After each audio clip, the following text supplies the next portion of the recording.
On3 came out with their new recruiting rankings, and there's a lot of reason for Alabama fans to be happy. There's at least one reason for Alabama fans to be disappointed.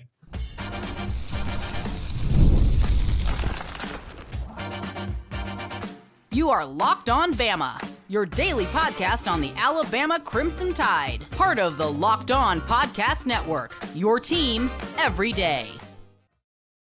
Hey, everybody. Welcome back into Locked On Bama. Luke Robinson. That's me from the AHSA Radio Network. And Bama Online's Jimmy Stein. That's him. Jimmy, On3 came out with their new On 300 yesterday. And I think everybody's been waiting on some new recruiting rankings to drop. The main reason is it wasn't like, hey, we want to see if this defensive lineman moves up or whatever. The main reason is we want to see if Keanu Russell moves up.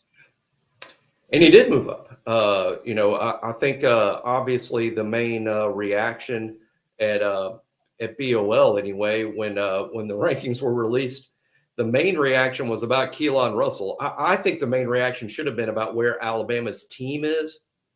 In terms of, where, Alabama started the day ranked number 2. They ended the day ranked number 2. The rankings and the reshuffled rankings did not affect where Alabama is, in the recruiting rankings. They're still, as a matter of fact, Alabama sort of gained some ground in many, if you're into the math, Alabama sort of even gained some ground in some ways. But Alabama has, I think, tied for the most top 100 players with Ohio State, the most top 300 players, I think. But regardless, instead of the reaction being about where Alabama was at number 2, a lot of Alabama fans were upset about where Keanu Russell was ranked and that he wasn't a 5-star per On3's rankings just yet. Shouldn't he be, though? I mean, again, I'm not trying to be overly homerific here, but I mean, what else do people want from him at this point? I get there's some folks out there who still can't get off the idea of, well, you just flipped him from SMU. They just can't get that out of their heads. Here's another thing. At one time, Keanu Russell couldn't feed himself. At one time he was an SMU commit. He couldn't feed himself when he was a little baby. Do we take off for that? I mean, the SMU thing's been about a year and a half ago. Yeah, I don't think that has to do with anything at all. We have to remember, it's kind of funny, as a lot of people were upset with Charles Power, who heads the rankings department, for the ranking. People forget On3 had Keanu Russell like the 30th best prospect in the country when no one else had him even in the top 100. I mean, On3 was higher on Keanu way before anyone else, and said he was good way before anyone else, even though he was committed to SMU and not one of the power programs. And then it's people upset at On3 the most for not moving him up when he's still number 37. He's just 5 spots short of being the treasured 5-star, just 5 spots. There will be more modifications coming to the rankings. Charles himself said yesterday, the most important factor in On3's rankings is your performance in your senior season. We haven't even started that yet. So Keelan definitely has a shot to be a 5-star by the end of the process. I do think that there's a lot of confusion, though, to get into the weeds. I think there's a lot of confusion about what Elite 11 MVP is and what it means. Keep in mind, all of the services send their experts to Elite 11. All of them do. And of 3 of the major people that were there evaluating the quarterbacks, the Elite 11 coaches and On3 and 24/7, they all 3 had 3 different MVPs. I mean, the Elite 11 guys had their MVP, On3 had their MVP, 24/7 had their MVP. It's 3 different guys because it's a very subjective thing. Also, this about Elite 11 MVP, I'm not trying to diminish what Keelan, was able to accomplish there at all, because being awarded MVP of the Elite 11 is a big deal. It will always be. But they changed how that was done starting about 3 cycles ago. It used to be an evaluation based on what happened at Elite 11 over the course of the 3 days. But now the Elite 11 MVP is just simply who's the MVP as it relates to the 7-on-7 game they play at the end, the game itself. It would be kind of like, hey, the MVP of the Senior Bowl is whoever was the MVP of the Senior Bowl game. But we all know that the NFL scouts, they come to Mobile and they're all week. They leave. They don't even watch the game. They leave. They saw what they wanted to see at practice, and they don't watch the game. But the Senior Bowl MVP is named based on what they did in the game, right? That's sort of what happened with Keelan, his situation. Over the course of the 3 days, other people had other opinions about who was the best prospect there. So I think that's one thing. But secondly, like I said, he's still very highly ranked. He's not ruled out of being a 5-star at On3 at all. There are additional modifications to come. And being ranked the 37th best player in the country, that's still pretty good. Yeah, and I do like. I'll tell you something. I have no problem with Matt Zollers moving to a 5-star status. The Missouri commitment that was very briefly linked to Alabama. Tavion St. Clair, the Ohio State commitment. He seems like a great player. I'm not going to pretend that I've watched as much film on those two as I have on Keelan Russell, but I think both of them are very good players, and I get it. It feels like Keelan. I really do wonder this: if Keelan had never committed to SMU, if he had never committed to SMU at all, if that would change people's perception of him.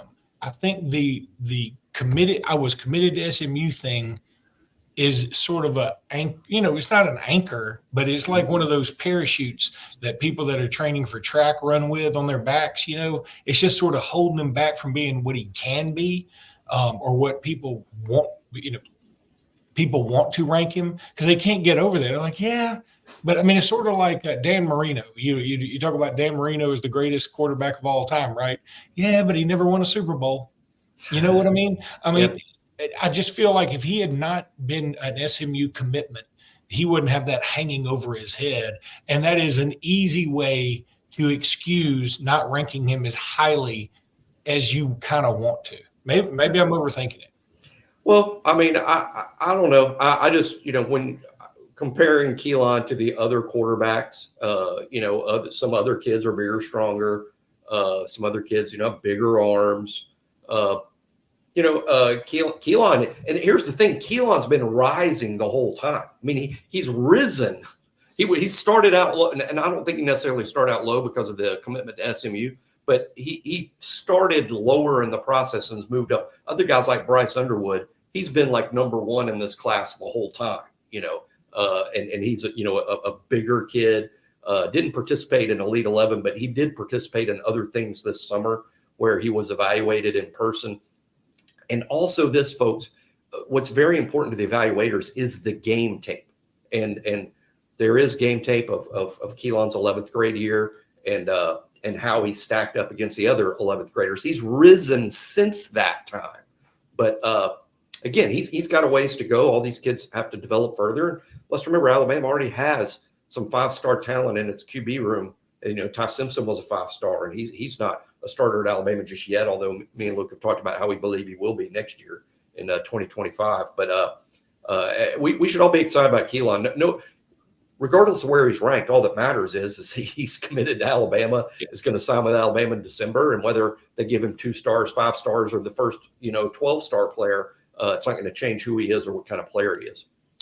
So when we come back, Jimmy, we're going to talk about some of the players that did make a move upwardly. It's an adverb describing how they moved. We're going to talk about that as soon as I tell you about Game Time. I love to tell you about Game Time. I mean, it's just my thing. That's everybody's got a thing. And Game Time is the best. I know you've used some other apps in the past. I have too. But I've learned that Game Time is the way to go. You want to download the Game Time app today and use code LOCKEDONCollege for $20 off that first order. I'm telling you, I've used it for NFL, college football, college basketball, NBA, Major League Baseball, and college baseball. I've used it for just about everything that I could possibly go to. I haven't used it for a concert yet because I don't go to a lot of concerts, but I probably will eventually. And you can see where you're going to be sitting. And that's such a cool feature. They have a guarantee that, look, you're going to get the best deal. And you want to go check out this Game Time app, and you want to use it, and you want to use it often. If you like going to games, is the best thing to possibly have. Their customer service is top notch. One time I sort of screwed something up. They fixed it immediately. I mean, they just couldn't have been more helpful. So go check out the Game Time app today. You will love it, and you can thank us later here in the comments. So a couple of guys did move up though, Jimmy, Yep. on 3. It wasn't all bad news. I mean, yeah, some other guys moved down. Mika DeBose, he's sinking a little bit. We expected this. I'm not shocked by this. I don't think you are either.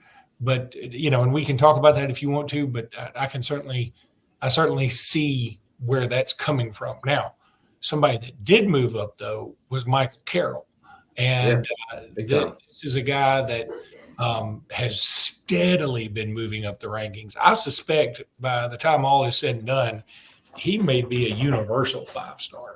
I know that some people weren't quite as high on him in the beginning, but On3's done a great job evaluating him, and now he's in that 5-star status. And by the way, Ty Haywood, also a 5-star, who a lot of people think will commit to Alabama soon. He's the number 7 player, and Michael Carroll is the number 12 player. Yeah, On3 has a Michael Carroll a lot higher than the other services. I would say On3 was the first. Just like I said, On3 was the first to rank Keelan Russell really high. On3 was way ahead of the curve on Michael Carroll, now officially making him a 5-star and the number 1 interior offensive line prospect in this class nationally. This is good tape. How Michael Carroll did it is he performed this summer at these camps with evaluators there, and there's tape of him out there, for instance, whooping Jakeem Stewart, who's the top defensive tackle in the 2026 class. And now you got tape of Michael Carroll beating him. That's just invaluable when it comes to these recruiting rankings. But Carroll's way up there. Let's remember this, as much as I don't want to keep talking about Keelan, but Keelan moved up too. Keelan moved up, but he didn't move up high enough for some fans. But Keelan moved up. Michael Carroll moved up. Debo's moved down. Look, we can all have opinions. I know I do. We all have, these opinions or that opinions, but truly, if you want like an opinion everyone else listen to, is watch all. I would say Charles and his department have probably watched film extensively of probably over 2,000 players, if not 3,000 players in the 2025 class. And when you've watched 3,000, then rank the 3,000 and then come back and say, hey, I think these rankings are all wrong. You got to watch everybody to feel like, hey, this guy should be. But, I can't do that. We aren't the rankings department, me and Luke. We can just go by how others rank them. And I will say that Debo's, he's fallen, and I get that. And I think there's questions about his body and overall athleticism.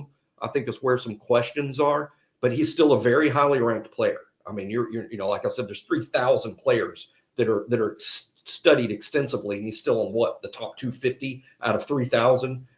And most importantly, look who Debo's had offers from: Ohio State, LSU, Auburn, committed to Georgia at one point, and now, of course, showing up at Alabama. So don't think for one second that Debo's isn't a highly valued, highly rated player, or he wouldn't have those kind of offers. But he doesn't have some of the tools maybe that a Michael Carroll or a Jackson Lloyd or Ty Haywood have. So he's going to rank a little bit lower. He also plays interior offensive line. And as we know, there's only 1 or 2 of those guys each year that are ranked really high. That position overall gets kind of short shrift in rankings and the NFL draft. And so much of recruiting rankings sort of follow the example set by the NFL draft. I think a lot of people would understand this process better if they just completely analogized it to the NFL draft in many ways. 3 guys that I think aren't getting the love they should.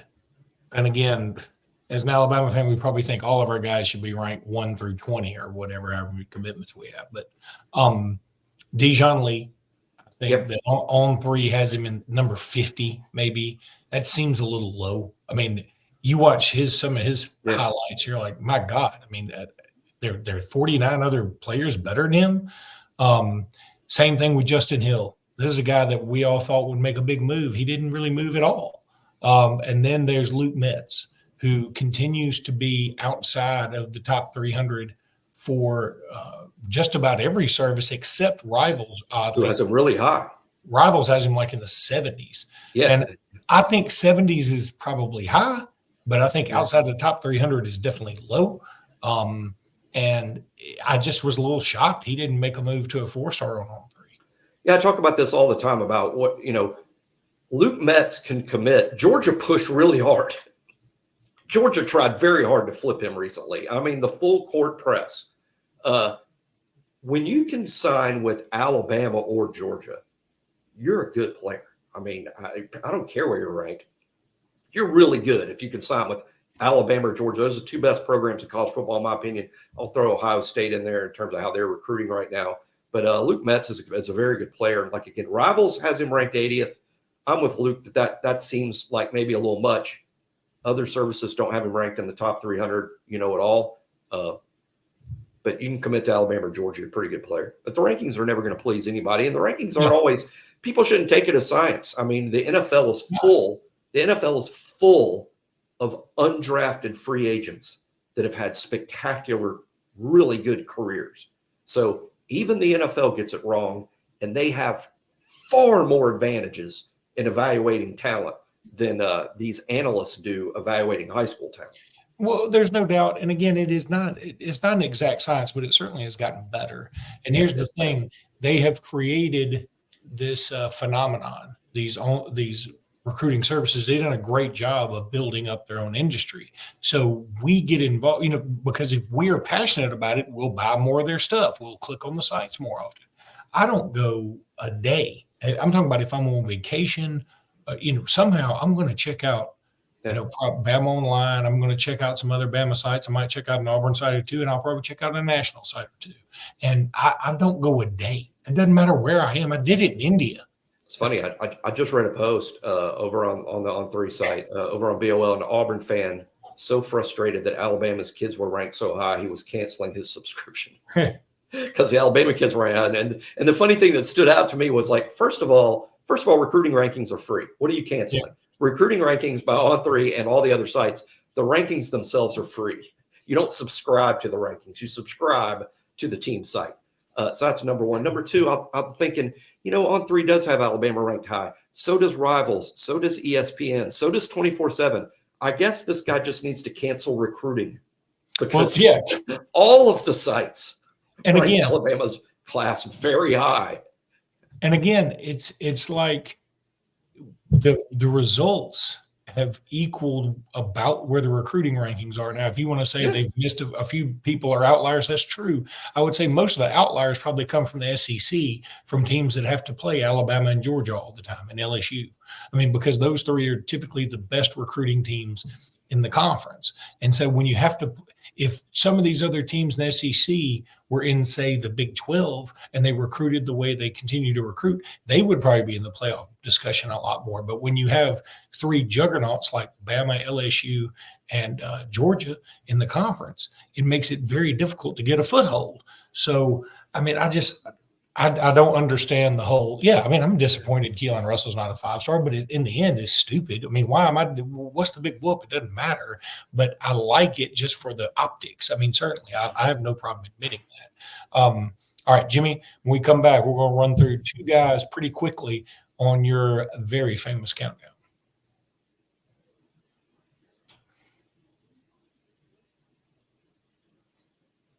I didn't do it today, but I've been instructed by the higher ups, like what we should do in our intros is get into everything a little bit more quickly, and also say, okay, work backwards. Like, later on today, we're going to talk about Keanu, Koht, and James Smith, and then we're also going to do some more on the rankings. And somebody in the comments, apparently I didn't make that clear enough. Somebody in the comments said, I can't believe you started off talking about Ryan Williams, and then you didn't talk about Ryan Williams to the second two segments. I was like, I think I said we're going to talk about Ryan Williams in the second two segments. And in the first segment, we're going to talk about blah. I don't even remember what we talked about. And I was like, either I'm doing a terrible job of communicating or you're not listening. Either way, it's bad for me, I guess. But anyway, so James Smith and Keanu Koht, those number 25 and number 24 on your countdown. Again, we're picking nits. I would say James Smith's more important than Keanu Koht. I mean, I do, but you have it the other way around. Yeah, I have. We'll talk about both at the same time. I have Koht one spot higher than James Smith, just simply because there were some, I get good information from inside the program, and one of my hot items from inside the program I got from an excellent source was the staff was really knocked out by Keanu Koht this spring. That was a guy that they probably weren't very familiar with him because he hasn't been a starter at Alabama. He hasn't played very much at all at Alabama because he's been hurt. So he's been out and not making a name for himself. So when the new staff gets here, they're like, hey, who's this guy? And he's out there and they're like, wow, why did we not know about this guy? Because now he's healthy. When he's healthy, this Keanu Koht's an outstanding prospect, 6'4", 235, very highly ranked when he came out of high school, a flip from LSU to Alabama late in the process. This was 3 years ago. He's been on the team 3 years. Each of the 3 years he's been hurt and missed time in some form or another. Redshirted year one, again, probably going to play as a freshman, got hurt, was hurt. Last year, they thought he would play quite a bit, actually. Got hurt in the first game against Middle Tennessee. Didn't see him again until Kentucky. And even then, it was mostly special teams because outside linebacker, Alabama was pretty set there. But the new staff has been very impressed by him. I would go so far as to say, Luke, I would call Keanu Koht a co-starter with Quandarius Robinson at outside linebacker. He is definitely going to play with the first team. You will see him in the first quarter of the first game. Might be a guy out there in all of the pass rush situations. Could prove to be the best pure pass rusher on this team. Again, the key with him is he's got to stay healthy. He just hasn't stayed healthy at any point in his first 3 years, but he's completely healthy now. Again, 6'4", 235 now, redshirt junior. So he's a mature kid, an older kid, a veteran, though we haven't seen a lot of him. I think I read just this week, putting the piece together about Keanu Koht, he's only played in 7 games in his 3 years on the team. So this is a guy that's gotten to know the training staff really well. He's in the training room a lot more than he's on your TV set. But assuming Keanu stays healthy this fall, he will be a new name to a lot of Alabama fans. But he's been around for a while. Again, 6'4", 235, might be the best pure pass rusher on this football team when he's healthy. And again, pronouncing his last name, I made an issue of that. It's spelled Koht, and most people look at it and say, oh, that's Koht. But it's actually pronounced Koht. And we need to get that right because he's going to be a significant player on the team this fall. Yeah, I hope he is. And I just feel like I guess I just have an affinity for some really strong defensive linemen. I feel like James Smith can be that guy. I feel like it's time for him to make a big move this year. Yeah, and James Smith, I did have him one spot behind Keanu, but that's James is going to be part of a pretty deep rotation of the defensive line. That defensive line at Alabama, the strength of it is what do they say about? There's some saying about wolves. You have to correct me on this, but isn't that what they say? The strength of the pack is the wolf, and the strength of the wolf is the pack. Something like that. Have you heard of this? Am I making this up?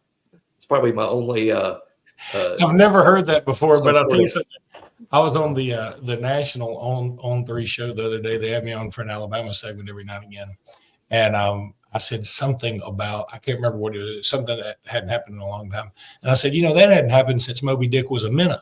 And the guy almost had to stop recording. I've never heard that. He's from, he's from Oregon. And he was like, I've never heard that in my life. And he said, but it makes so much sense. We got to have these Alabama and it country bumpkins on more often.